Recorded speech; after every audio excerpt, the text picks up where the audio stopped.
7 বছরের রামিসার নৃশংস ধর্ষণ ও হত্যার মামলায় দ্রুত রায় ঘোষণা করে 2 আসামিকে মৃত্যুদণ্ড দেওয়া হয়েছে। শিশু সহিংসতা দমন ট্রাইব্যুনালের এই সিদ্ধান্তে দুঃখী পরিবারের পাশে দাঁড়ানোর পাশাপাশি সমাজকে শক্ত বার্তা দেওয়া হয়েছে, শিশুর জীবন এবং নিরাপত্তা কেউ অবহেলা করতে পারবে না। রায় ঘোষণা হওয়ার মাত্র 19 দিনের মধ্যেই বিচার কার্যক্রম সম্পন্ন হওয়া সত্যিই প্রশংসনীয়। সরকারের দ্রুত পদক্ষেপ এবং আইনি প্রক্রিয়ার ত্বরান্বিত বাস্তবায়ন এমন ঘটনার বিরুদ্ধে একটি দৃঢ় প্রতিরোধ তৈরি করে। এটি প্রমাণ করে যে আমাদের সমাজে শিশুদের প্রতি সহিংসতা বা অন্যায় কোনো ধরনের ছাড় দেওয়া হবে না।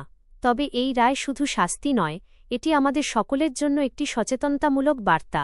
প্রতিটি অভিভাবক, শিক্ষক এবং সমাজের সদস্যকে শিশুদের নিরাপত্তা, সতর্কতা ও মানসিক সহায়তার জন্য আরও সচেতন হতে হবে। দ্রুত বিচার প্রক্রিয়া শিশুদের প্রতি সহিংসতা রোধে উদাহরণ স্থাপন করলেও আমাদের সক্রিয় মনোযোগ এবং সতর্কতা অপরিহার্য।